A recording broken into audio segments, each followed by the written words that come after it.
entah itu BUMN maupun swasta hadir di sana, mereka harus menyiapkan investasi yang cukup besar, namun mendapatkan pendapatan yang tidak imbang ya untuk menutupi biaya operasional mereka.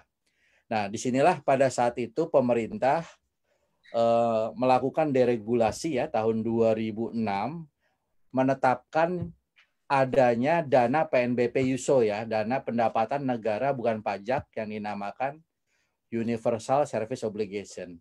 Artinya singkatnya ini dana zakat lah ya. Zakat setiap operator telekomunikasi, cuma besarannya belum 2,5% ya, masih 1,25% sekarang. Itu wajib disetorkan kepada pemerintah untuk ya yaitu membangun daerah merah-merah ini yang di atas tersisa. Nah, dana itu dikelola oleh Basnas ya. Nah, Basnasnya pemerintah ini untuk mengelola dana PNBP USO ini bakti di situ. Nah, disinilah kami mencoba menjadi bagian dari industri telekomunikasi untuk menyelesaikan PR ya industri telekomunikasi yang tersisa, yaitu yang merah-merah ini. Ya. Pada saat itu ketika ini disusun, belum terbayang sebenarnya berapa duit sih yang membutuhkan untuk menyelesaikan merah ini. Nah, ibarat soal ujian, ini soal ujian yang paling sulit ya. Yang paling sulit selain lokasinya juga sangat jauh di pedalaman ya, di pedalaman Papua, di ujungnya utara Indonesia seperti Kepulauan Miangas, di ujungnya selatan Indonesia Rote, juga di Natuna yang selama ini mungkin belum banyak tersentuh operator telekomunikasi. Nah, inilah yang menjadi PR sulit ya, yang harus mau tidak mau karena sudah dilakukan delegasi harus pemerintah selesaikan ya persoalan ini dengan dana zakatnya sektor telekomunikasi ini. Jadi belum ada anggaran pemerintah yang dari APBN, rupiah murni lain-lain ya, untuk membangun pertelekomunikasian melengkapi ini. Jadi ini benar-benar dananya industri sendiri gitu, yang dikelola oleh Bakti, yang bagian dari Kementerian Kominfo. Ada satu hal yang penting yang perlu kita cermati bersama, ketika dana sektor telekomunikasi ini dititipkan kepada Kominfo, disinilah dana ini dicap menjadi dana atau uang negara, ya, yang penggunaannya mengikuti ketentuan sebagai uang negara. Di situ harus diusulkan kepada Kementerian Keuangan, disetujui oleh DPR, penggunaannya mengikuti ketentuan yang ditetapkan oleh Kementerian Keuangan. Mungkin Pak Heru pernah gabung di BRT, tentunya paham betapa rigidnya ya ketika uang dicap ya sudah menjadi bagian dari uang negara. Dan yang terakhir diaudit oleh Badan Pemeriksa Keuangan. Nah, tahapan-tahapan inilah yang mungkin ya luput dari cermatan teman-teman sekalian, seolah-olah kita tidak bisa bergerak secepat operator. Nah, inilah yang ada batasan-batasan ya. Ketika uang ini dicap uang negara, kalau bahasa saya tuh banyak jebakan Batman-nya lah kira-kira. Salah dikit kita resikonya bisa perdata, bahkan bisa pidana. Banyak ketentuan regulasi yang harus dipatuhi lain-lain. Namun demikian, Bakti itu sebuah organisasi yang dinamakan Organisasi Badan Layanan Umum BLU. Nah, BLU ini setengah pemerintah, setengah BUMN lah kira-kira seperti itu. Fleksibilitasnya ada setengah seperti BUMN, tapi tidak sepenuhnya BUMN, tapi setengah lagi pemerintah. Nah, inilah lumayan ya untuk instansi pemerintah, pergerakan kita cukup fleksibel bagaimana kita merespon setiap layanan telekomunikasi khususnya untuk daerah-daerah terpencil, daerah-daerah 3T. Nah, apa saja sih yang dibangun Bakti? Yang dibangun Bakti sebenarnya sama dengan apa yang dibangun operator. Ya, kami membangun juga, prinsipnya kami bukan membangun ya, kami membuat skema. Ya, skema bagaimana operator, katakanlah entah itu Telkomsel, entah itu Indosat atau Excel, bisa hadir di daerah yang katakanlah di Papua, yang secara komersial ini nggak visible atau nggak layak. Nah, misalnya ada beberapa komponen yang kita katakanlah ya, untuk membangun satu BTS di di kabupaten katakanlah Puncak Jaya ya di Papua. Nah, di situ Indosat itu atau katakanlah operator ya memerlukan membangun sebuah namanya menara seluler atau BTS. Di situ mereka harus ada listrik karena sebagian besar daerah-daerah terpencil nggak ada listriknya.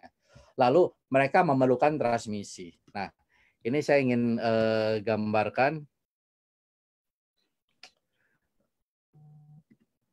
Nah, ini ada terlihat gambar nggak? Halo? Belum, Pak. Sebentar.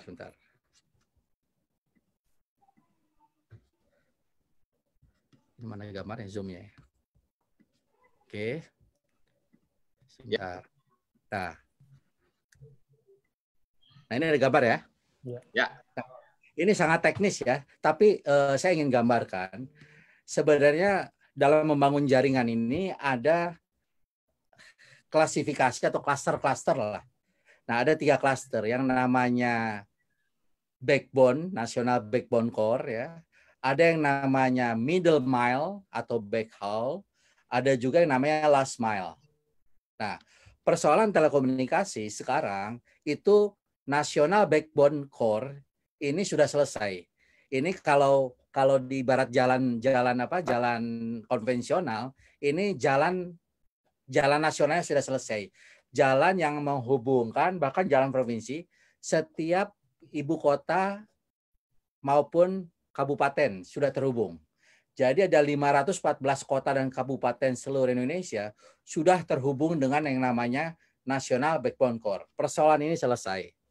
Nah, tinggal di ujung-ujung sebagian Indonesia masih ada persoalan yang namanya middle mile, ya, backhaul, masih ada persoalan yang namanya last mile. Last mile ini adalah jaringan yang langsung terhubung dengan handphonenya atau komputernya atau tabletnya dari user di daerah sana. Nah, inilah yang bagaimana Bakti mencoba masuk bersama-sama operator. Ya, katakanlah karena operator itu memiliki jaringan BTS-nya, memiliki jaringan ke pelanggannya lain-lain. Ya, Bakti tidak masuk ke ujungnya sini.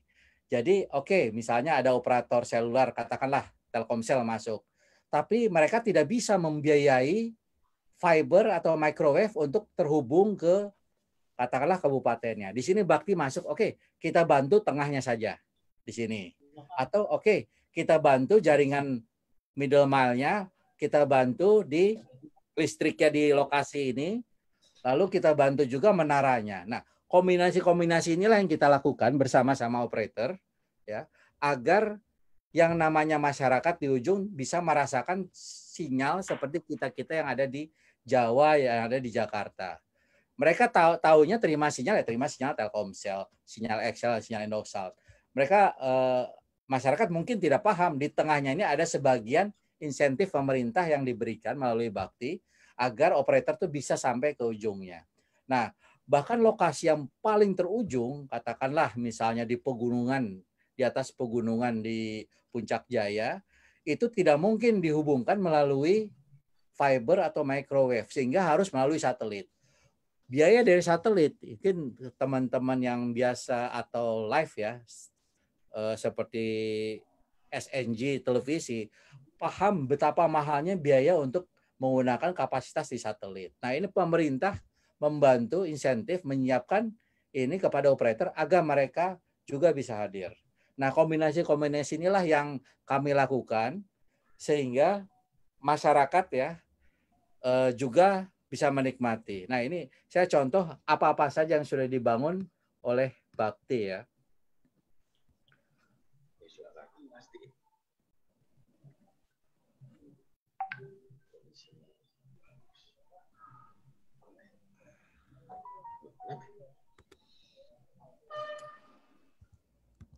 Nah, ini kami sejak tahun 2016 itu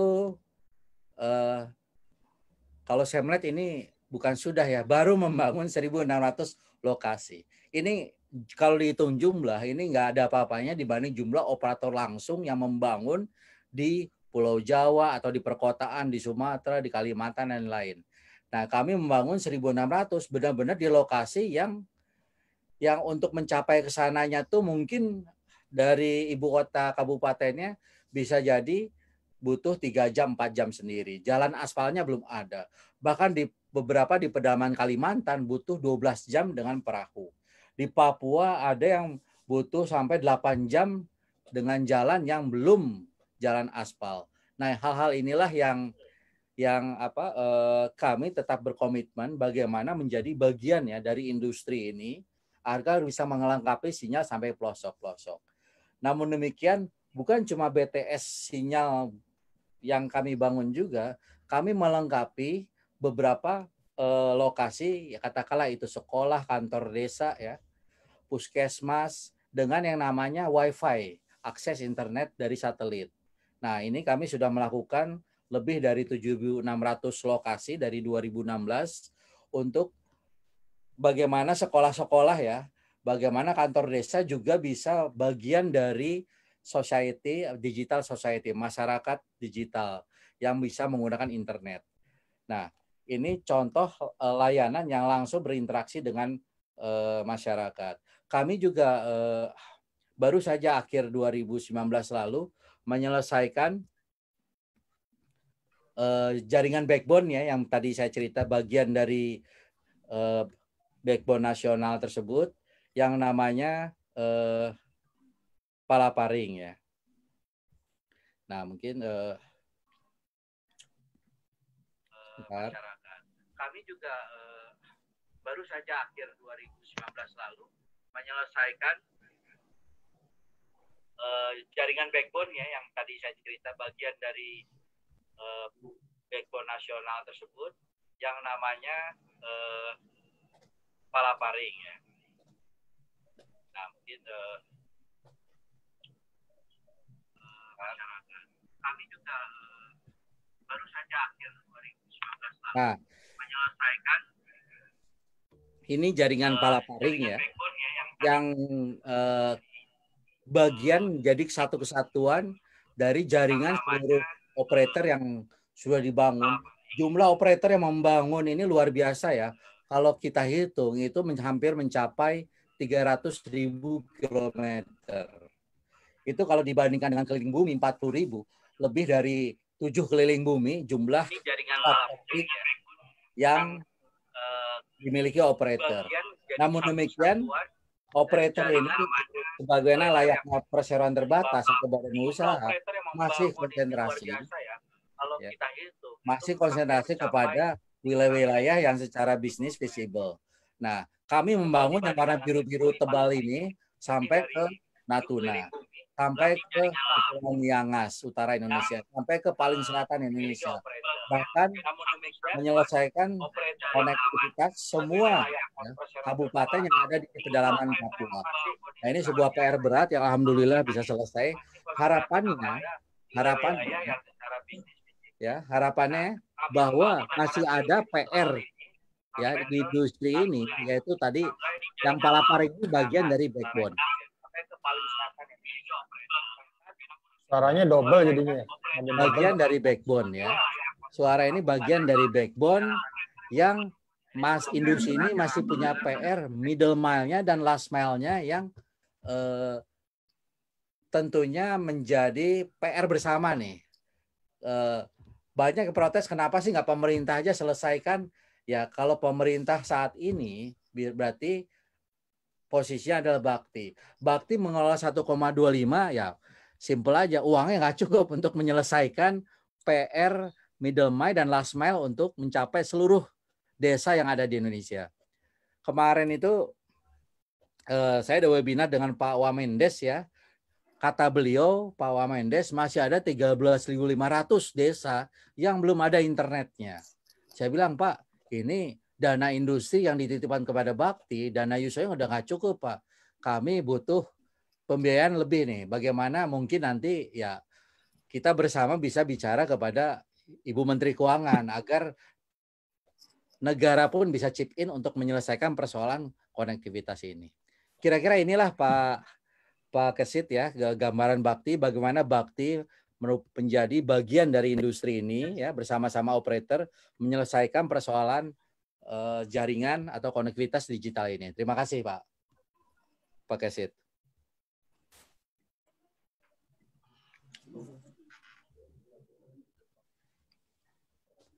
Pak Moderator? Halo, Pak Heru dengar suara saya? Dengar, Pak. Oh ya. Nih. Kira-kira itu Pak Kesit. Semoga teman-teman pemirsa yang hadir, partisipan di webinar ini bisa paham apa-apa yang peran menjadi bakti ke depan ya. Oh ya, khusus dalam pandemi COVID-19 ini saya lupa ketinggalan ya, ini tema seminar ini. Memang aktivitas pembangunan fisik kami terhenti ya. Itu karena ketika di Februari Maret ketika mitra kami ya, vendor kami masuk ke sebuah wilayah itu terkendala ya. Mereka harus diisolasi selama 14 hari, mereka harus membawa surat macam-macam. Nah, inilah sepertinya kita harus menunggu situasi yang lebih kondusif lagi agar pembangunan infrastruktur bisa jalan. Namun demikian banyak hal-hal yang bisa dilakukan melalui kami di pusat ini. Contoh ya, dari 7.000 sekian, kami sepertiganya ya sedang berjalan untuk meningkatkan yang namanya content management system. Jadi masyarakat yang menggunakan WiFi gratis dari pemerintah pada saat itu, nah ketika masuk mereka harus mengakses yang namanya landing page, harus menyaksikan katakanlah pesan-pesan bagaimana ya contohnya kita pesan bagaimana COVID ya, bagaimana menghadapi situasi COVID seperti ini. Bagaimana ya hal-hal yang sepele yang bisa mencuci tangan dengan benar, baik, melakukan jasa sosial dan lain-lainnya. Nah, memberikan edukasi ya kepada saudara-saudara kita yang ada di daerah 3T. Lalu kami juga bekerja sama dengan Kementerian Kesehatan ya untuk menyiapkan WiFi ya, spot WiFi untuk di Wisma Atlet ya. Itu Wisma baik Pak Anang. Atlet ada 7 tower yang ada dalam situ bisa menikmati fasilitas internet ya selama mereka harus melakukan atau rawat inap di Wisma Atlet tersebut. Kami juga menyiapkan pelatihan-pelatihan secara online ya. Ini secara gratis untuk desa-desa wisata, pelatihan bahasa Inggris dan marketing digital. Nah, ini pelatihan yang dikhususkan karena program utama pemerintah di awal kabinet itu adalah untuk memboosting sektor pariwisata. Jadi kami melakukan persiapan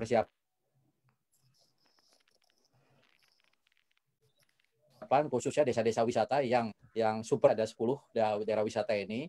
Kami berikan pelatihan terkait dengan bahasa Inggris ya secara online beserta pelatihan marketing digital. Nah, inilah yang bisa kami lakukan ya selama periode pandemi COVID ini. Demikian Pak Moderator. Kami kembalikan waktu dan tempat ya. Terima kasih Pak Anang Latif, pemaparan yang tadi disampaikan. Apa yang disampaikan oleh Pak Anang ya. Nanti kita akan diskusikan ya. Namun sebelum nanti kita berlanjut pada sesi tanya jawab, kita juga akan mendengarkan pemaparan dari pengamat telekomunikasi Bapak Heru Sutadi yang juga merupakan Direktur Eksekutif dari Indonesia ICT ya Pak ya. Ya, betul. Jadi nanti teman-teman bisa menyimak pemaparan yang disampaikan oleh Pak Heru Sutadi ya bagaimana terkait dengan dunia telekomunikasi di Indonesia. Baik, kepada Pak Anang terima kasih. Mohon bisa standby terus. Kemudian Pak Heru Sutadi, saya kira kami persilakan Pak untuk langsung menyampaikan materinya, makalahnya. Terima kasih. Ya, terima kasih Pak Kesit atas waktunya. Terima kasih juga udah diundang nih Pak Said dan kawan-kawan dari PWI DKI Jakarta, PWI Jaya gitu ya. Ini merupakan kesempatan yang cukup bagus juga agar kita bisa selain berdiskusi tentang perkembangan infrastruktur digital di Indonesia pada saat ini, tentunya ini juga dalam masa halal bihalal juga saya mengucapkan selamat Idul Fitri 1441 Hijriah, mohon maaf lahir dan batin. Juga Pak Anang Latif, teman lama, jadi udah cukup lama kita pernah kerja bareng juga, dulu menggagas Palaparing gitu ya, sama-sama sampai kita peresmian segala macam di hotel Oranye, kita pernah ke hotel Oranye juga, kita nginep peresmian Palaparing waktu Pak Nuh pada saat itu ya. Alhamdulillah udah selesai di 2019 kemarin. Tapi mungkin saya ingin sharing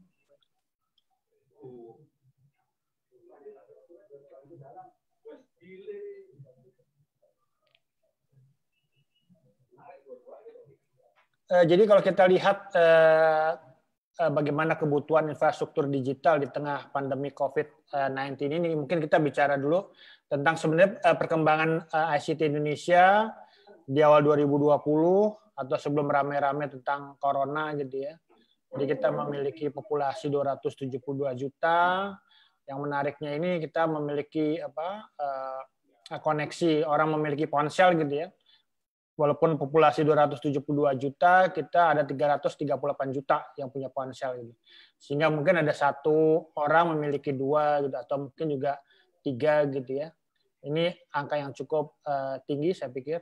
Kemudian juga pengguna internet kita ini juga sudah naik terus gitu ya.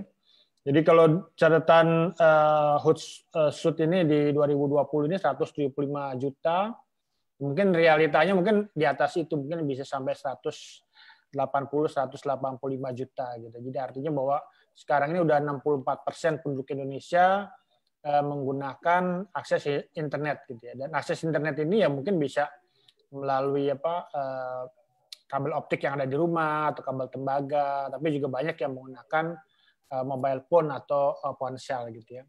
Dan pengguna aktif media sosial kita 160 juta gitu ya. Kemudian ini yang menariknya, berapa lama sih orang Indonesia menghabiskan waktu di depan internet? Jadi sekarang ini rata-rata 8 jam, sementara penggunaan misalnya televisi itu hanya 3 jam, kemudian juga menggunakan game itu 1,5 jam. Mungkin kalau dengan masa di rumah saja seperti sekarang ini, tentu penggunaan internet akan makin besar juga gitu ya, karena kita mengembangkan apa yang disebut work from home, school from home, segala macam gitu ya. Ini beberapa perkembangan di 2019, tadi juga Pak Anang udah cerita peresmian Palaparing gitu ya. Ini proyek yang memang dinanti-nanti, ini udah cukup lama, prosesnya juga berubah-ubah segala macam, ya alhamdulillah ini bisa selesai gitu ya.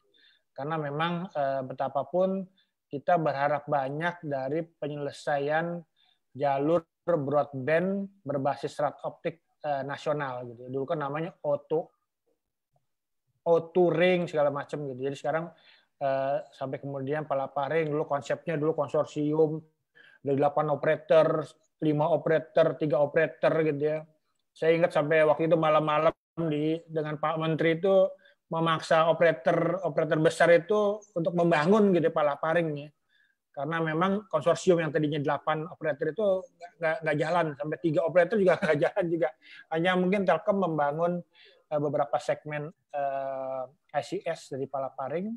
Kita juga apresiasi juga, sehingga juga Palaparing juga sempat juga diresmikan Pak SBY pada saat itu. Gitu. Sampai kemudian kemarin kita menyelesaikan yang cukup lebih komprehensif di 2019. Dan 2019 juga kita perkembangan digital Indonesia ini cukup menarik karena kita masukin Dekakon, kemudian juga OVO menjadi unicorn kelima gitu ya, sehingga juga artinya bahwa ekonomi digital Indonesia ini juga bergerak, ada investasi masuk segala macam. Ini tadi udah diceritakan panjang lebar oleh Pak Anang tentang Palaparing, ya memang ya betapapun juga ini merupakan langkah awal kalau saya melihat gitu. Jadi memang di satu sisi cukup apresiasi, tapi di sisi lain juga ya Pak Anang jangan puas juga gitu. Wah udah selesai gitu. Karena tantangannya juga kian hari kian akan berbeda. Tadi juga Pak Anang udah menyampaikan misalnya kita butuhkan backhaul-nya, aksesnya gitu ya. Ini kita perlu diskusi juga dengan dengan stakeholder, termasuk juga teman-teman wartawan gitu ya. Karena kan kalau kita bicara pentahelix itu salah satu kontributor terhadap bagaimana membangun termasuk infrastruktur telekomunikasi ini juga dari wartawan, karena dengan jaringan yang luas sampai ke desa-desa segala macam, mereka juga tahu kebutuhannya apa gitu. Karena di Indonesia ini cukup unik gitu ya, karena betapapun kita memiliki 77.000 desa, kemudian wilayah kita memang secara geografis juga berbeda-beda gitu ya. Jadi Indonesia Barat dengan Papua tadi sudah diceritakan bagaimana kita membangun BTS di sana, tingkat kesulitannya seperti apa, tentu akan berbeda. Dan juga memang ketersediaan jaringan. Jadi kalau di Indonesia Barat ini jaringan ya lumayan lebih lengkap lah gitu ya dibanding teman-teman kita yang berada di Indonesia Timur. Jadi memang akan banyak fokus pembangunan itu di Indonesia Tengah dan Indonesia Timur gitu ya. Dan kalau di masa COVID ini kan juga kita juga baru terasa juga nih bahwa banyak juga kebutuhan-kebutuhan yang memang harus lebih dipenuhi. Dan saya pikir kalau kita bicara infrastruktur memang di satu sisi kita berharap pada operator telekomunikasi agar mereka membangun, tapi kan memang sesuai dengan DNA mereka bahwa operator itu hanya membangun di daerah-daerah yang gemuk istilahnya gitu ya.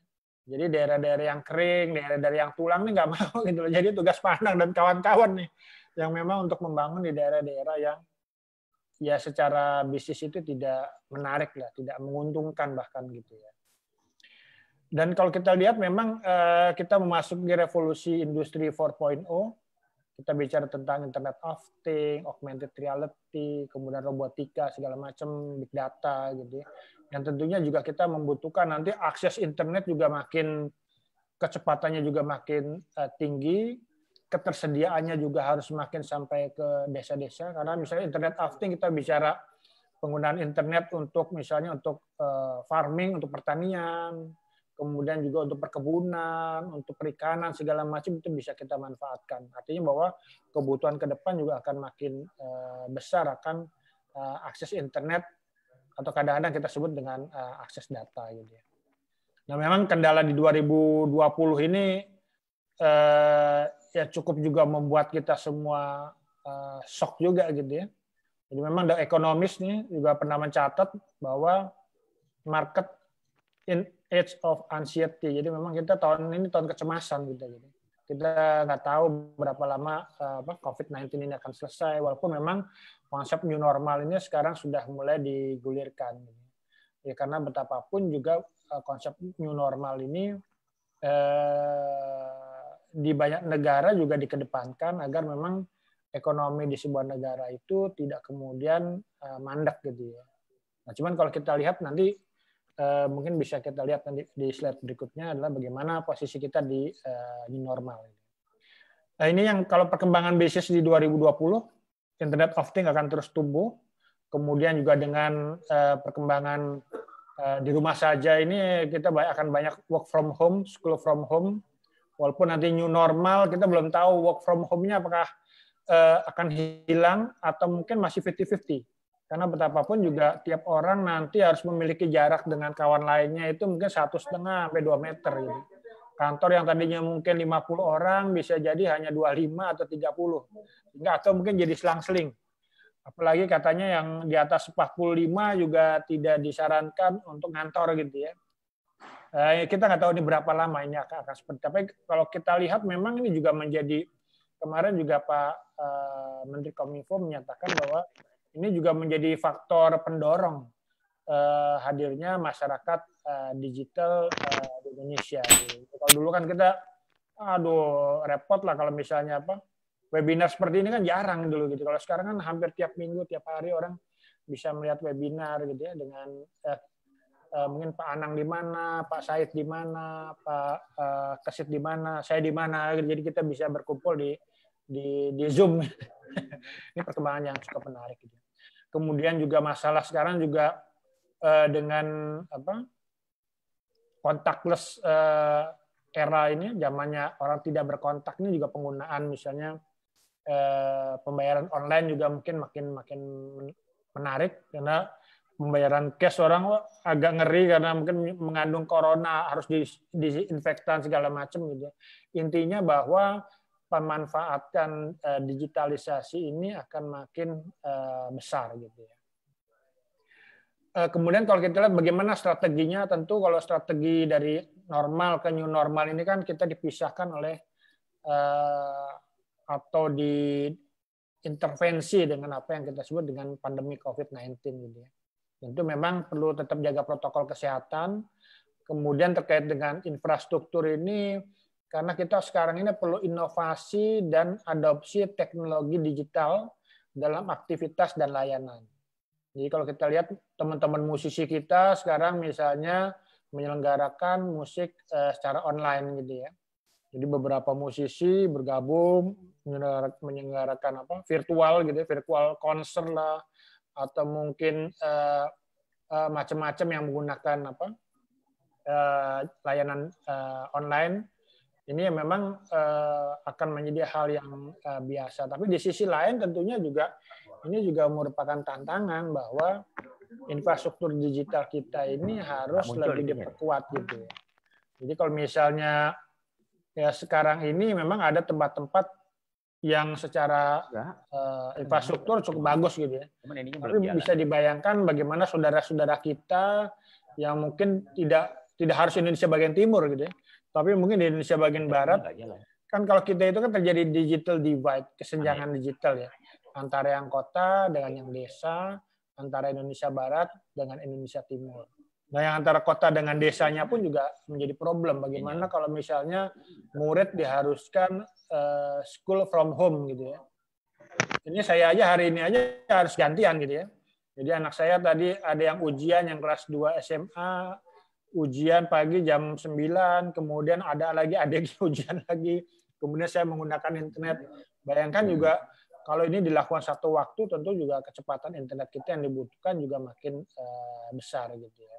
Dan memang kalau di sini kita lihat peran bakti ini tentu diharapkan sekali gitu. Karena tadi misalnya ada masih 13.000 desa yang belum memiliki jaringan internet, ini kan perlu dicarikan solusi juga gitu ya. Walaupun memang ide aku atau tidak kan infrastruktur ini kan merupakan program yang padat modal atau menggunakan uang cukup besar.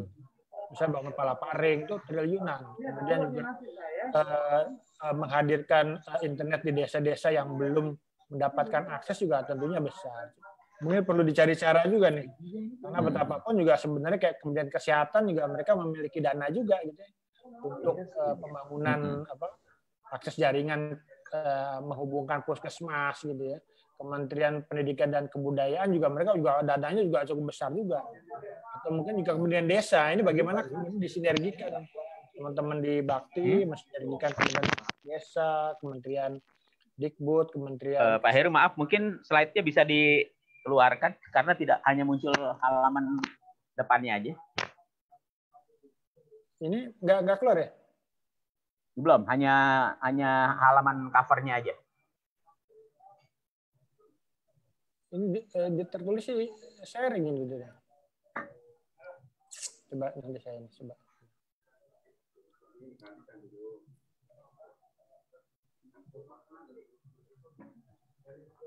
Ya, oke. Ya, sudah, Pak. Nah, jadi kemudian juga tentunya juga inovasi-inovasi juga diperlukan gitu ya, karena betapapun juga kita tidak bicara infrastruktur aja, tapi kita juga bicara bagaimana mengisi kontennya gitu ya. Jadi ini juga merupakan saat yang tepat juga, betapapun Pak Ana sudah membangun jaringan yang cukup mahal sampai ke hampir semua ibu kota, kabupaten kota gitu ya, sehingga ini juga harus dimanfaatkan gitu ya. Jadi bagaimana memanfaatkannya ya ini juga perlu kerjasama nih dengan Pemda-Pemda agar kalau di dalam pemikiran saya itu ya memang harus ini internet sudah sampai ke desa-desa, jadi mereka juga harus memiliki inovasi nih, apa sih kreativitas yang bisa mereka bangun, mereka buat yang kemudian bisa mereka jual tidak hanya di wilayah mereka saja tapi juga sampai mungkin ke kota, ke Jakarta, bahkan mungkin juga tingkat dunia gitu ya. Walaupun beberapa daerah udah mulai nih memang kayak misalnya ukiran-ukiran Jepara bisa sampai ke luar negeri, batik kita segala macam. Ya kita harapkan juga semua ibu kota kabupaten kota juga memanfaatkan perkembangan digitalisasi yang sudah lebih baik saat ini gitu. Kemudian juga tentunya ini diperlukan juga transformasi sumber daya. Jadi kalau misalnya ini masyarakatnya juga harus melek juga nih, melek penggunaan internet gitu ya. Jadi yang saya ketahui juga Bakti juga menyelenggarakan pemberdayaan masyarakat gitu ya, mungkin juga lebih dikerjasamakan juga dengan Kementerian Perindustrian agar industri kecil dan menengah juga mereka bisa bergerak gitu ya. Kemudian juga ada seniman-seniman lokal segala macam gitu ya. Yang intinya adalah bahwa infrastruktur ini yang walaupun nggak normal, nggak new normal pun harus dimanfaatkan, apalagi di era new normal gitu ya. Karena betapapun nanti persaingannya itu juga semua negara ini akan memiliki strategi yang bersaing gitu ya. Mana yang lebih cepat untuk pulih dari pandemi, lebih cepat ekonominya juga menjadi lebih tumbuh gitu ya. Salah satu pemanfaatannya adalah bagaimana kita bisa memanfaatkan jaringan digital, online secara lebih maksimal gitu ya. Ini beberapa kesimpulan, jadi memang 2020 ini kalau kita lihat menjadi tahun yang sangat menantang bagi infrastruktur digital karena disrupsi teknologi dan wabah COVID-19. Jadi mungkin saya nggak banyak cerita tentang disrupsi, kalau kita lihat kan memang di industri telekomunikasi itu memang terjadi disrupsi. Jadi memang yang membangun jaringan ini yang mengeluarkan duit lebih besar, lebih banyak, tapi kemudian banyak juga yang menumpangi gitu istilahnya gitu. Jadi aplikasi-aplikasi platform gitu ya, Facebook, Google, Twitter apa gitu. Ya mereka nggak bangun jaringan tapi keuntungannya bisa lebih besar gitu ya. Ini juga mengubah pola bisnis sebenarnya gitu. Kemudian juga kalau kita lihat infrastruktur telekomunikasi dan internet ini menjadi sangat penting untuk mendukung work from home, school from home gitu ya, dan juga era new normal. Dan memang diperlukan satu perubahan model kepemimpinan ya, memang di era new normal. Kemudian juga transformasi agar ya kita ini tetap sustain, tetap survive di tengah gempuran disrupsi dan wabah corona gitu. Dan kalau saya meyakini bahwa Bakti memiliki peran yang cukup signifikan gitu ya. Sekarang tinggal Pak Anang nih seperti apa nih membawa Bakti ke depan gitu ya. Karena betapapun juga akan banyak tantangan dan yang diharapkan solusi dari Bakti untuk menjawab tantangan-tantangan tersebut, khususnya infrastruktur telekomunikasi, internet di wilayah-wilayah yang 3T, di wilayah-wilayah yang tidak menguntungkan bagi operator telekomunikasi. Mungkin itu saja dulu Pak Kesit. Terima kasih. Assalamualaikum warahmatullahi wabarakatuh.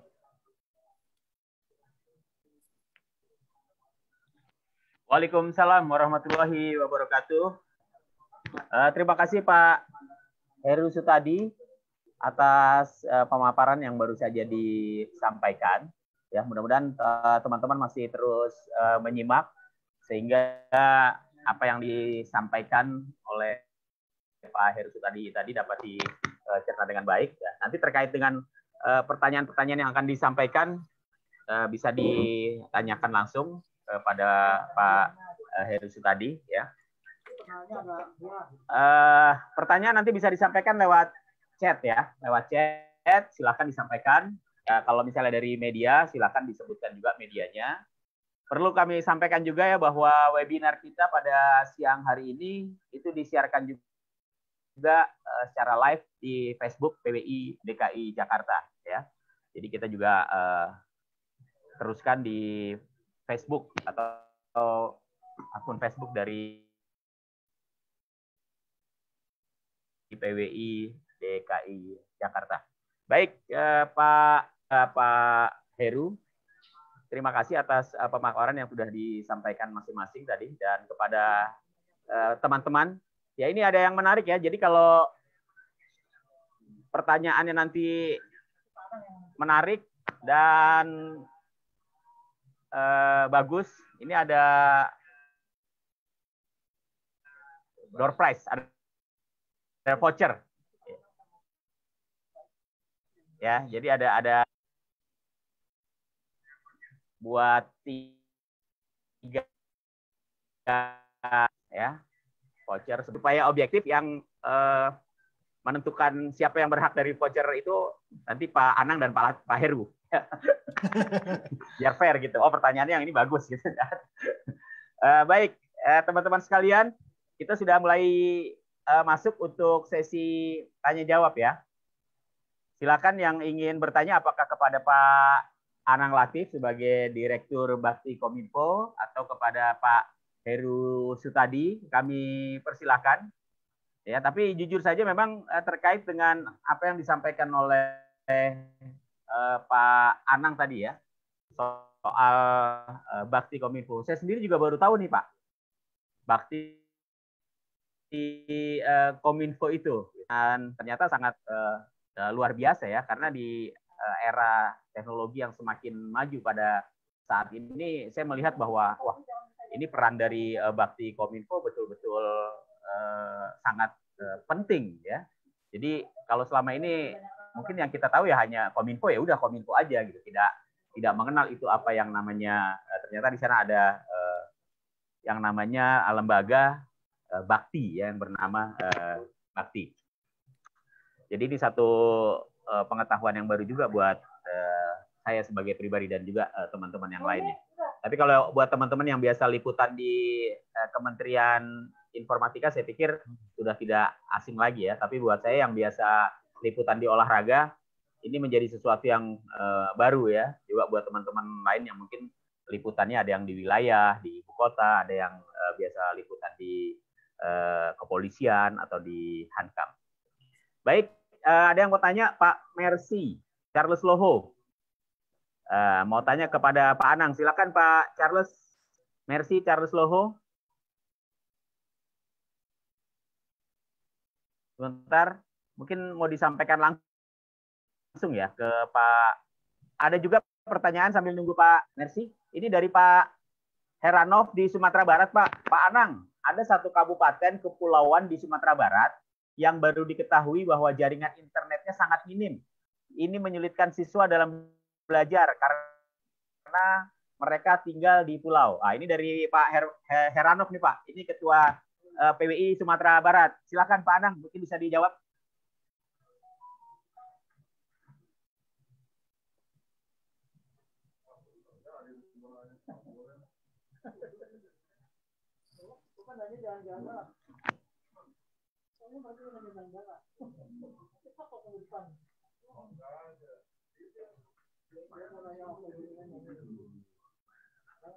Sebentar.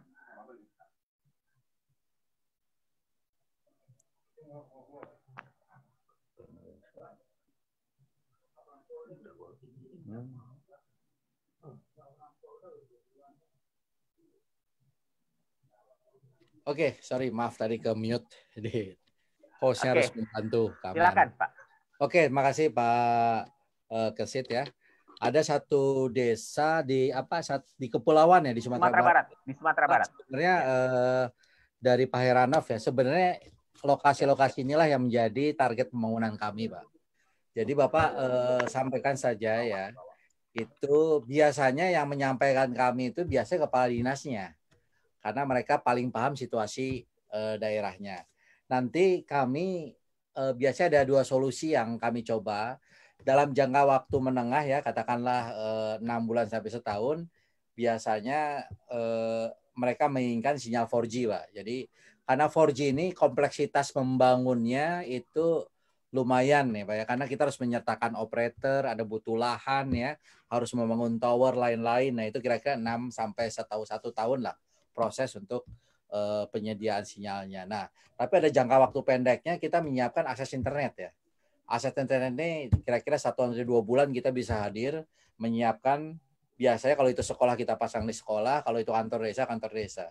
Jadi silakan Pak Heranov ya bisa menghubungi kepala dinas setempat atau bisa melalui online kami ya di baktikominfo.id ya. Nah, itu ada form online-nya bagaimana permohonan mengisi agar bisa mendapatkan layanan sinyal internet tersebut. Jadi kita sudah buka ya layanan umumnya. Ya, terima kasih Pak Anang atas jawabannya. Pak Heranov, mudah-mudahan bisa dimengerti ya jawaban yang tadi disampaikan oleh Pak Anang terkait dengan masih adanya fasilitas internet yang belum begitu optimal barangkali di Sumatera Barat. Kemudian berikutnya ini ada juga dari Pak Brata, ya, atau Pak Mercy dulu. Nanti Pak Brata juga akan bertanya kepada Pak Anang. Sekarang ke Pak Mercy, Charles Loho. Silakan Pak Mercy. Ini beliau adalah salah seorang pengurus PWI Pusat. Silakan, Bang Mercy, ya, Charles Loho. Ya, terima kasih buat PWI Jaya sudah memfasilitasi ini. Terima kasih juga Pak Anang. Kebetulan saya hampir 10 tahun di Papua Barat menikmati fasilitas Telkom Bakti ini. Jadi di daerah seperti Manokwari Selatan itu jaringan sinyalnya itu ada tertera Telkomsel Bakti. Nah, sekian tahun saya penasaran ternyata ada juga ya. Bisa ketemu dengan Pak Anang. Nah, dampak dari COVID-19 ini paling banyak yang terdampak juga adalah wartawan. Padahal wartawan adalah salah satu garda terdepan di depan untuk memerangi COVID ini dalam bentuk sosialisasi atau dan lain sebagainya yang dibutuhkan oleh pemerintah termasuk dari pihak kementerian juga. Nah, gimana kalau mungkin bisa saya mengusulkan adakah misalnya program buat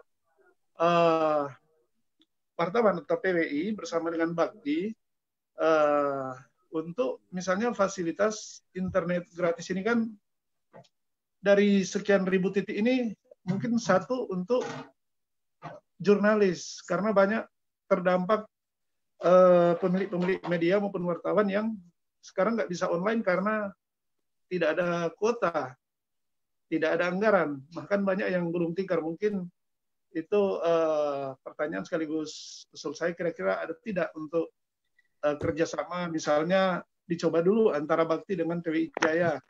Misalnya wartawan di DKI itu punya fasilitas atau akses tersendiri untuk internet gratis gitu. Terima kasih. Ya, makasih Pak Mercy. Pak Mercy di Papua Barat, khususnya di Manokwari Selatan, ya, ini beruntung punya kepala dinas yang sangat aktif, Pak. Itu beliau sering sekali telepon saya menanyakan bagaimana nih status permohonan kami biar rakyat sudah menunggu sudah menunggu sinyal di Papua Barat sana, di Manokwari Selatan. Nah, sebenarnya kepala-kepala dinas ya, khususnya kepala dinas Kominfo itu menjadi mitra kami karena bagaimanapun mereka yang paham ya situasi lapangan. Ketika kami katakanlah membangun tadi ya sinyal atau BTS bersama operator, itu tentunya kan membutuhkan lahan. Nah, mitra kami kepala dinasah yang menyiapkan bersama masyarakatnya untuk mencarikan lahan mana yang ini gratis ya, lahan disiapkan oleh Pemda, ini luar biasa. Itu kalau pemerintah yang masuk bersama kepala dinas itu masyarakat berlomba-lomba ya khususnya di daerah ya untuk menyiapkan lahannya ya agar sinyal bisa cepat hadir. Lain halnya kalau operator yang masuk BUMN atau swasta biasanya yang keluar premannya negosiasi harga. Nah kalau pemerintah yang masuk itu ternyata dukungannya luar biasa. Nah terkait Pak Mercy ya, nah inilah Pak ada keterbatasan kami ya. Kami ini menerima mandat untuk membangun BTS, untuk menyiapkan WiFi ya. Ketika masa COVID ini, permintaan kepada bukan cuma Bakti, Kominfo untuk bagaimana mendapatkan katakanlah bantuan ya berupa pulsa gratis atau kuota gratis ya. Karena mereka harus sebagian besar saudara-saudara kita harus bekerja dari rumah, membutuhkan kuota. Nah, inilah isu ini tentunya baru terjadi pada situasi pandemi COVID ini.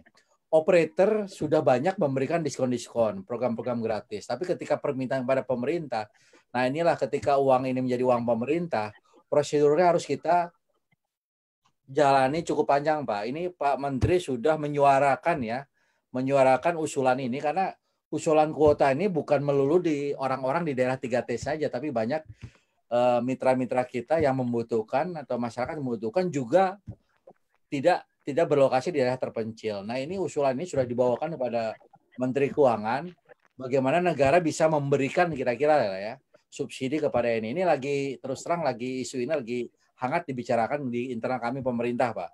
Ya, kami terus terang di Bakti belum bisa menjawab, Pak, karena mandat kami tidak untuk itu. Itulah uang negara, Pak. Ketika udah dicap untuk ini, pakai untuk ini, nggak boleh untuk ini. Nah, kira-kira gitulah, Pak, simpelnya, Pak. Terima kasih, Pak Mercy ya pertanyaannya. Ya, terima kasih Pak Anang, Pak Mercy. Berikutnya, ini ada pertanyaan dari Pak Irmanto untuk Pak Anang lagi nih. Bagaimana kontribusi positif operator kepada Bakti? Berapa persentase keuntungan operator diberikan kepada Bakti? Berapa sebenarnya anggaran per tahun yang diperlukan oleh Bakti? Mungkin bisa dijawab pertanyaan dari Pak Irmanto. Pak Irmanto ini wartawan dari LKBN Antara, Pak. Ya, Pak Irmanto, terima kasih pertanyaannya. Jadi setiap operator ya yang mendapatkan lisensi, operator telekomunikasi ya mendapatkan lisensi dari atau izin telekomunikasi dari Kementerian Kominfo, memang secara undang-undangnya, peraturan pemerintahnya wajib untuk membayar 1,25%, Pak. Bukan dari keuntungan, dari pendapatan atau gross revenue-nya setiap tahun. Nah, ya ini ibaratnya kayak zakat ya. Zakat ini diserahkan dari perhitungan dari mana? Dari gross revenue mereka. Nah, itu kalau di kami ini terdata kira-kira hampir 500 operator, Pak. Hampir 500 operator. Itu jumlahnya kalau dijumlah mencapai 2,5 triliun setiap tahunnya, Pak. 2,5 triliun setiap tahunnya. Tetapi sebanyak 94% dari 2,5 triliun itu Pak setiap tahunnya sebenarnya Pak itu disumbangkan hanya dari 20 operator saja, Pak. 20 operator saja menyumbangkan 94%, Pak. Nah, 6% sisanya itu jumlahnya kira-kira 400 lebih operator lah. Jadi bisa dibayangkan ada operator besar-besar sekali ya. Jumlahnya kira-kira 20 operator, ada sisa 400 itu operatornya kecil-kecil, Pak, tersebar di seluruh Indonesia, di kabupaten, di perkotaan, lain-lain. Nah, itu jumlah 2,5 triliun itulah yang kita pakai setiap tahunnya, Pak, untuk membangun ya. Bukan cuma membangun, Pak, membayar operasional setiap bulannya, setiap tahunnya ya. Dari tahun 2016 kami membangun, Pak.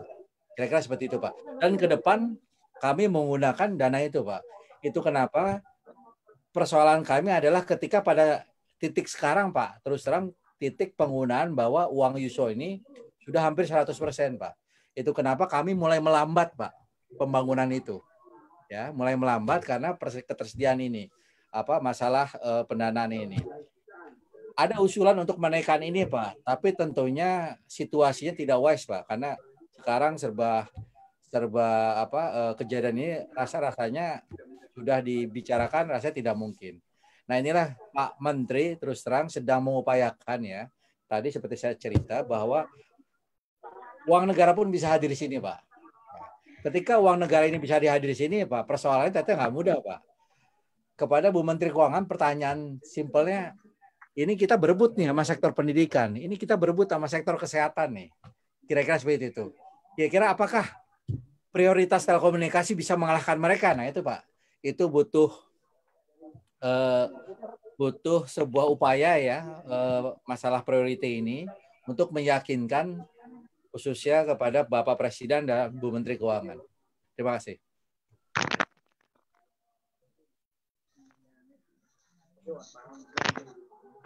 Oke, terima kasih jawaban yang disampaikan oleh Pak Anang atas pertanyaan dari Pak Irmanto tadi ya. Nah, ini kemudian masih Pak Anang nih. Dari Pak Brata TH.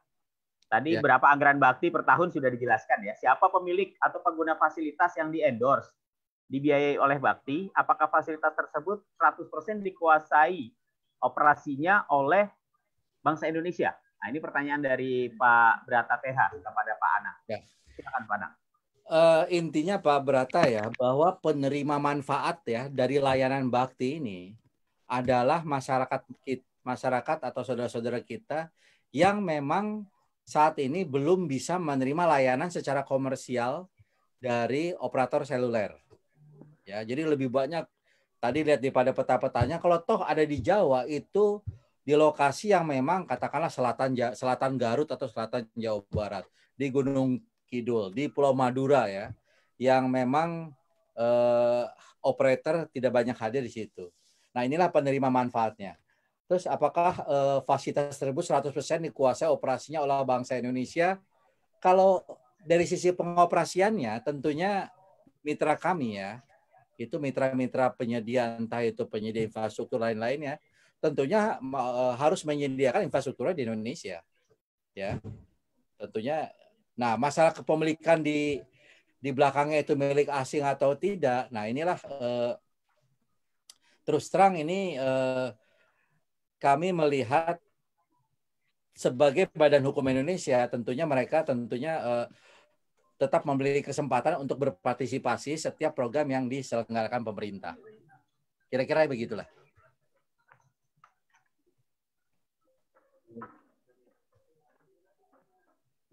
Ya, Pak Kesit.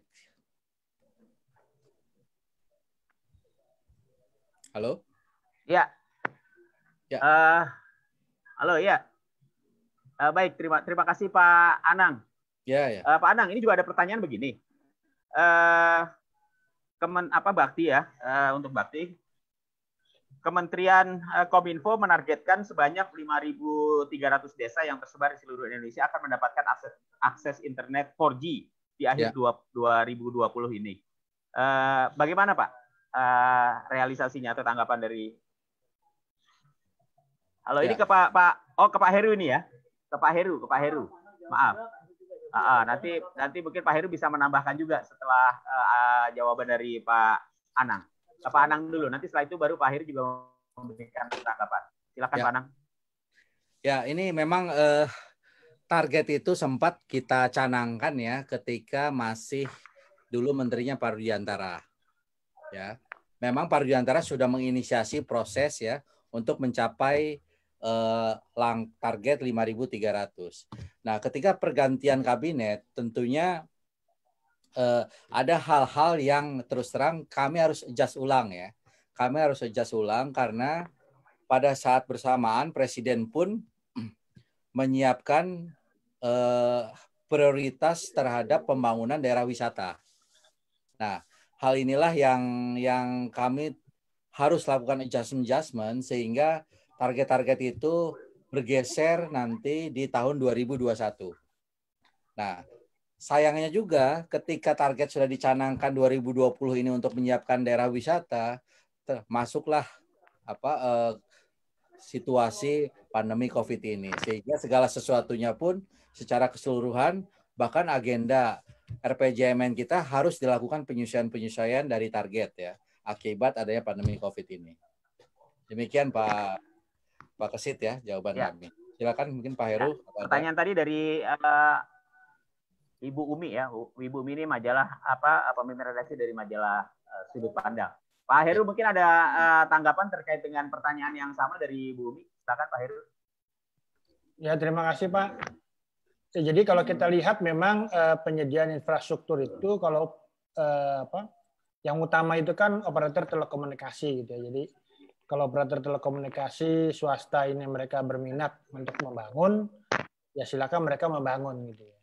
Cuman kalau katakanlah tempat tersebut kemudian sulit lah, tadi Pak Anang juga cerita misalnya kadang-kadang itu untuk operator telekomunikasi swasta gitu ya, yang masuk ke satu daerah, dia bangun tower, wah itu rame itu Pak, satu kampung itu minta macam-macam gitu ya. Saya pernah menjajaki banyak daerah, kayak di Malang itu minta parasit, itu benar itu, minta parasit gitu ya, parasut.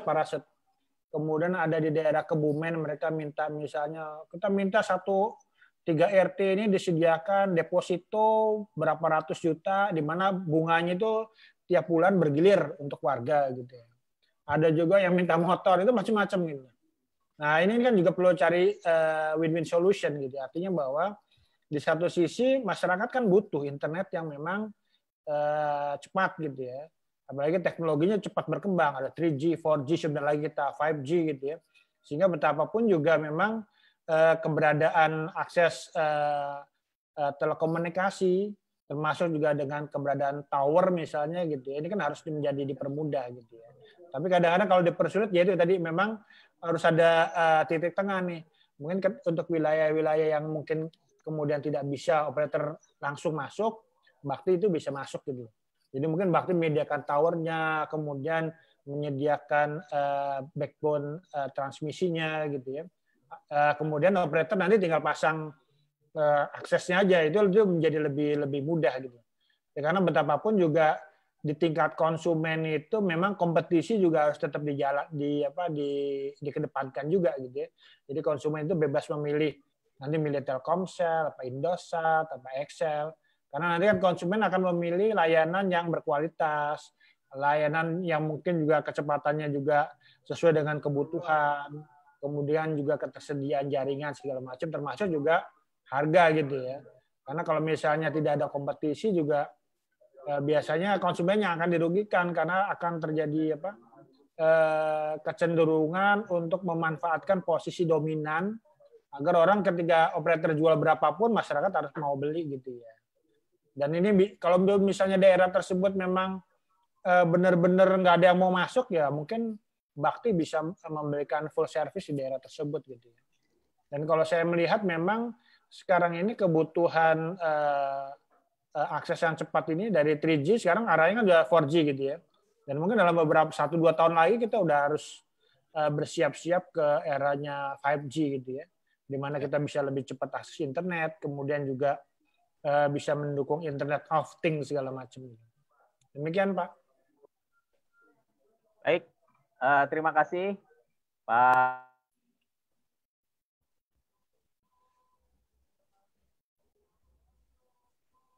Suaranya hilang Pak Kesit. Halo, sudah terdengar ya? Ya. Dari Pak Kornel ini izin bertanya kepada Pak Anang kayaknya nih. Apakah kasus pelemahan sinyal di Papua dan Papua Barat pada Agustus 2019 lalu akan terulang lagi di wilayah Indonesia? Mohon penjelasan. Bagaimana cara melakukan pelemahan sinyal itu? Silakan Pak Anang. Nanti Pak Heru juga bisa menanggapi kali ya. Sinyal, mungkin Pak Heru lebih paham lah pada teknisnya ya. Tapi ini personal pendapat saya, personal opini saya. Kami ini memang di pemerintahan ya sering menghadapi situasi yang katakanlah pada saat itu darurat ya, tindakan yang dilakukan mungkin katakanlah pelemahan sinyal pada saat itu darurat itu benar ya. Tapi ketika dibahas pada situasi normal itu katakanlah itu menjadi tidak benar. Nah, inilah saya melihat situasi seperti ini. Dulu ketika suasana mencekam, pada suasana karena banyak Pak site-site lokasi-lokasi kami yang sudah dibangun itu dibakar situasinya. Sehingga mereka telepon kami kepala dinasnya, Pak tolong dibangunkan kembali Pak. Ini di foto-fotonya itu pada terbakar. Kami datang lagi Pak. Setelah datang pun kami di demo Pak. Tapi setelah kami cerita ini buat internet kok, buat justru menghadirkan internet. Nah kita dibolehkan kita pasang lagi. Nah inilah situasi darurat yang kebetulan tim kami menginginkan tim pada saat itu Pak, yang memang mencekam ya. Nah itu pada saat itu tuh bisa jadi itu benar Pak, tapi pada saatnya bisa jadi itu salah. Nah itulah situasi yang sedang dihadapi sekarang. Tapi bagaimana melakukannya yang Pak Heru mungkin lebih paham ya secara teknis. Pak Heru silakan Pak Heru, mungkin ada tanggapan dari pertanyaan Pak Kornel tadi Pak Heru, silakan. Ya kalau pertanyaannya apakah akan terulang lagi ya saya harap tidak terulang kembali gitu ya. Karena diakui atau tidak secara internasional akses internet itu telah ditetapkan menjadi bagian dari hak asasi manusia gitu ya. Jadi nggak bisa sembarangan ini untuk menutup akses gitu ya. Jadi kalau saya melihat sih memang ini kan baru tingkat PT UN ya. Jadi memang masih ada proses lanjutannya, bisa banding atau apa gitu ya. Karena kan ini menyangkut marwah presiden juga ini gitu ya. Presiden dianggap divonis bersalah itu kan juga marwah presiden ini harus dijaga kan gitu ya. Dan memang ya mungkin juga ini jadi pembelajaran juga bagi teman-teman di kementerian gitu ya, bahwa kalau dulu itu sebenarnya di kementerian itu ada namanya ada tim pengawasan dan pertimbangan konten negatif gitu ya. Jadi memang tidak diputuskan secara sepihak oleh menteri. Nah ini kan ketika itu memang yang menjadi perdebatan itu adalah ketika diputuskan sepihak ini akuntabilitasnya seperti apa, pertanggungjawaban publiknya seperti apa gitu. Jadi mungkin kalau saya mengusulkan sih dibentuk kembali mungkin gugus tugas gitu ya, tim pertimbangan dan pengawasan konten. Jadi memang keputusan apakah kontennya diblokir atau seperti apa ini tidak berasal dari keputusan menteri, tapi keputusan dari anggota gugus tugas gitu, anggota tim task force atau apa gitu ya. Nah biasanya dalam tim task force ini anggotanya juga cukup beragam gitu ya. Jadi mungkin ada dari Kementerian Agama, MUI, ada mungkin dari PGI, dari Walubi, dari kepolisian, kejaksaan, BIN segala macam, BNPT termasuk gitu ya, teman-teman ABJI, teman-teman operator telekomunikasi. Jadi ketika kita mau memutuskan ini memang harus dilemahkan sinyalnya atau mungkin harus ditutup, keputusan bersama gitu ya. Nah kalau misalnya terjadi tidak menggunakan satu proses atau metode seperti ini, jadi ada kesannya itu kan juga penyalahgunaan kekuasaan kan gitu loh. Ini yang kita harus coba kita hindari ke depan gitu ya. Jadi betapapun juga memang ada negara-negara yang memang melakukan juga pelemahan sinyal. Gitu.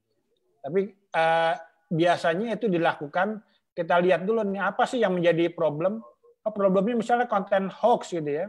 Ya hoax itulah yang dimatikan gitu. Yang bisa jadi kita minta misalnya atau Twitter, minta Facebook, Anda harus tutup konten tersebut gitu ya.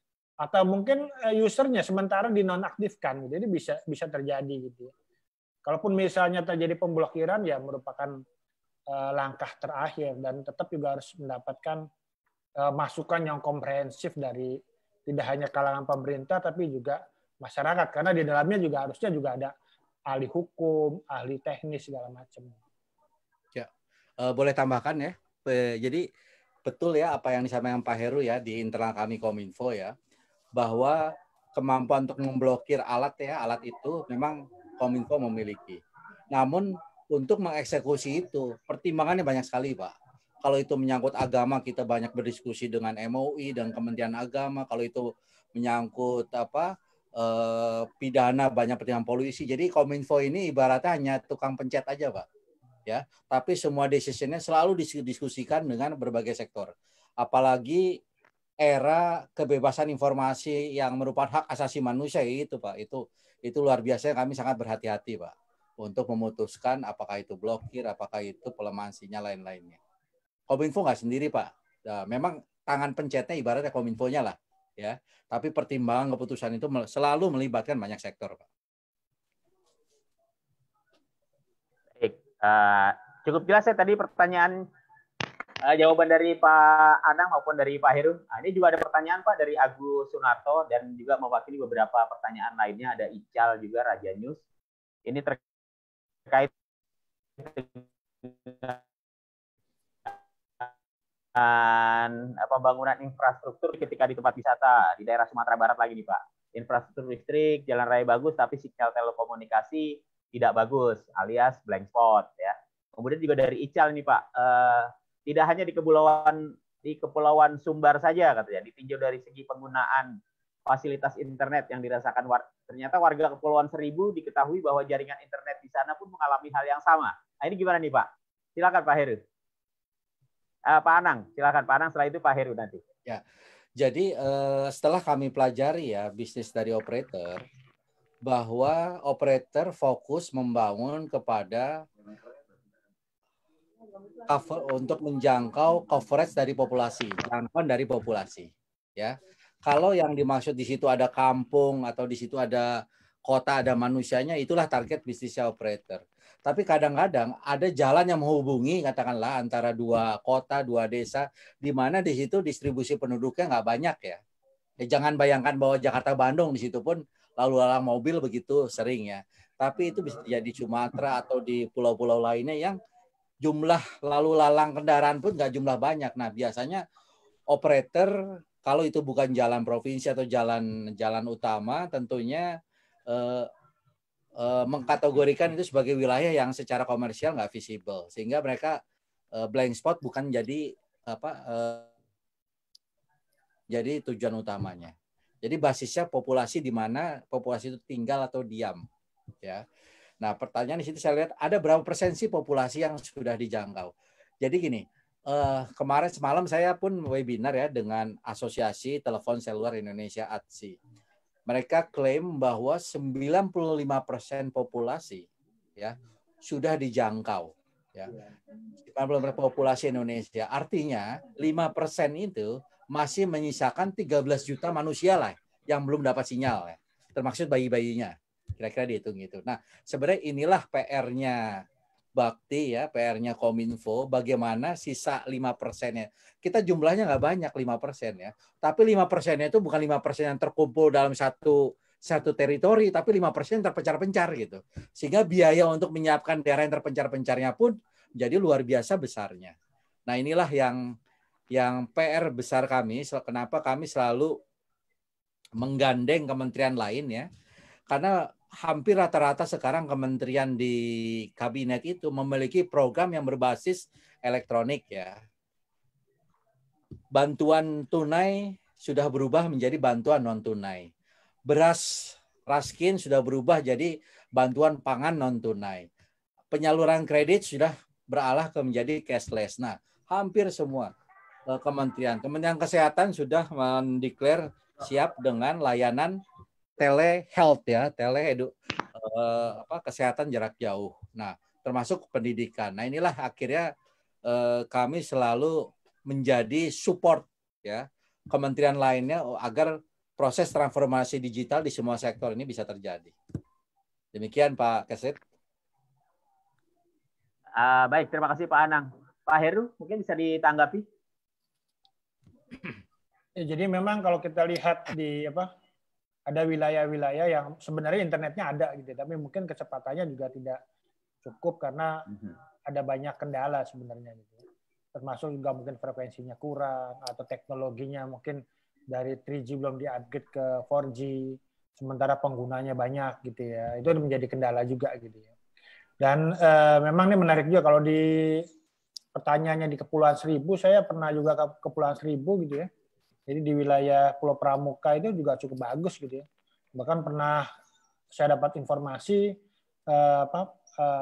akses Pemdanya itu, teman-teman Pemdanya itu justru agak sulit akses karena Wi-Fi-nya itu dibuka juga untuk publik gitu, untuk masyarakat sekitar. Jadi tidak dibedakan, jadi nyampur semua pakai Wi-Fi yang sama, akhirnya juga mereka terkendala gitu ya. Kemudian juga ada juga pulau yang cukup terpencil, Sabira kalau nggak salah di Kepulauan Seribu juga waktu itu juga pernah saya dapat info ada kendala di sana gitu ya. Kebetulan saya kenal teman-teman di operator, saya sampaikan untuk perbaikan, itu dilakukan perbaikan gitu ya. Ya memang ada tempat-tempat yang sudah tersedia jaringan internet dengan cukup bagus gitu ya. Tapi mungkin ada juga yang mungkin masih blank spot gitu. Dan saya pikir ini juga merupakan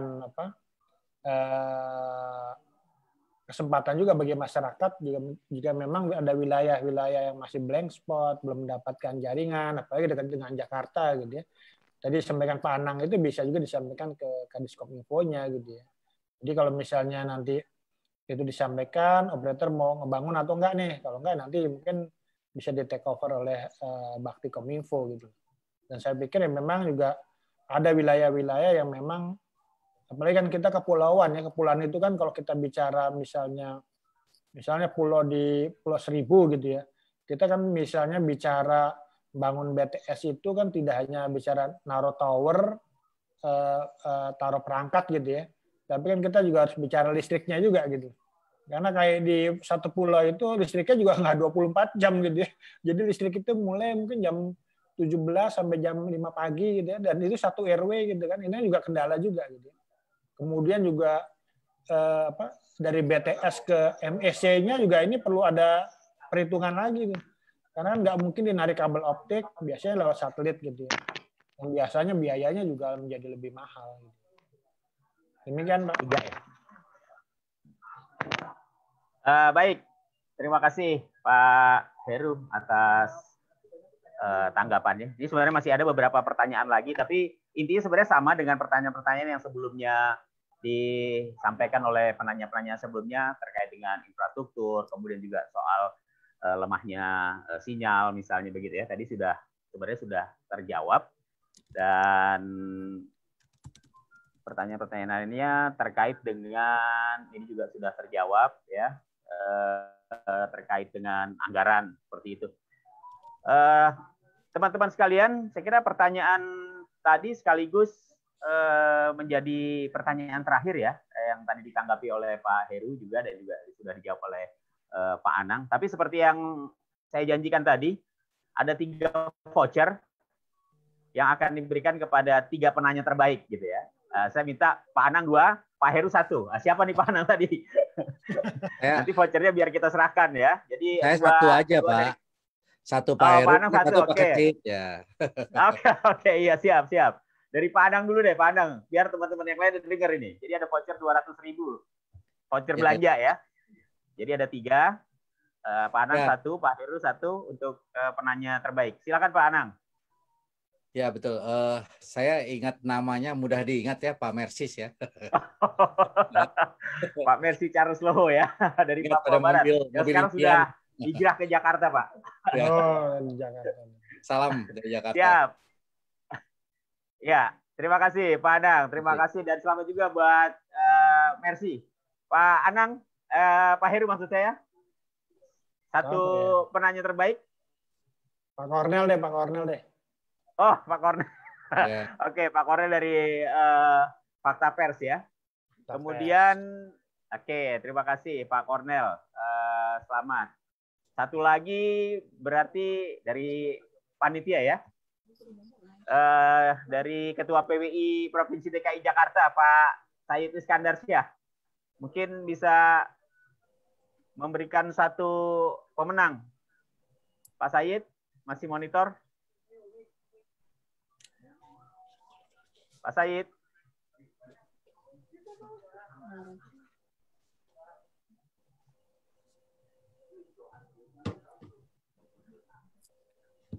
Ada Pak Said dari mana? Untuk yang terakhir.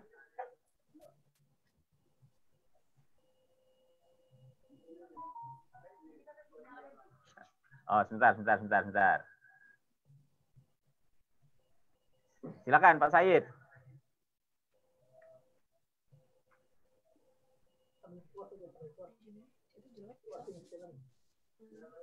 Kedengeran Pak Said? Di situ unmute. Unmute ya? Masih. Di unmute di sana. Sudah, silakan Pak Said. Belum terdengar. Masih mute.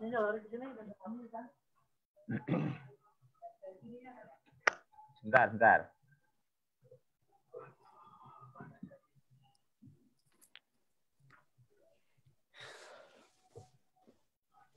Sebentar ya, dari Pak Said, ini 1 pemenang lagi.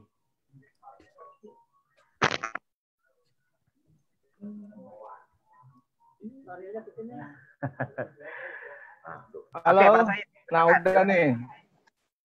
Ya. 1 lagi. Saya pilih untuk Ketua PWI Provinsi Sumbar, Pak Heranov. Oke, Pak Heranov ya. Jadi 3 voucher sudah terpilih. Jadi tadi Pak Anang memberikan kepada Mercy Charles Loho, kemudian Pak Heru kepada Pak Kornel, dan Pak Said Heranov ya.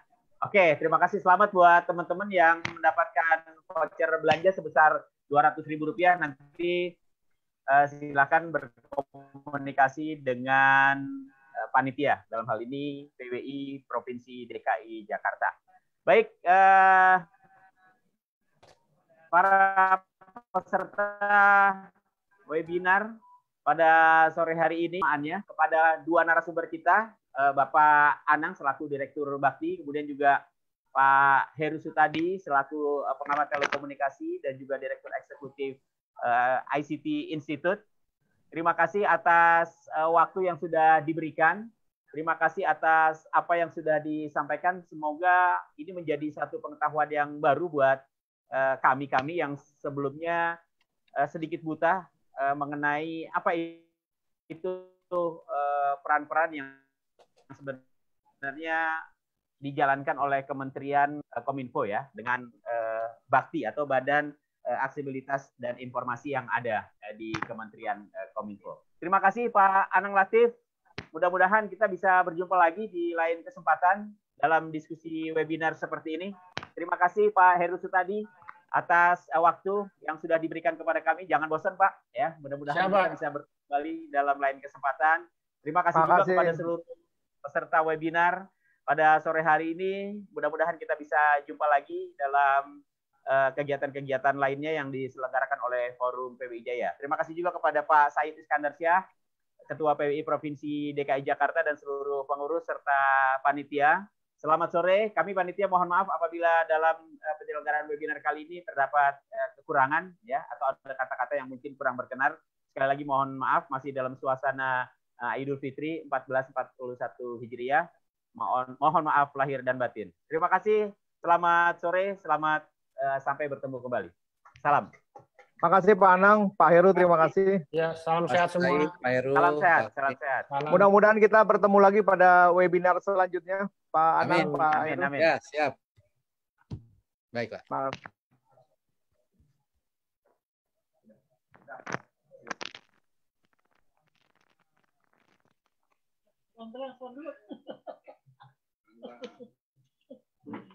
Oh, silakan diambil alih.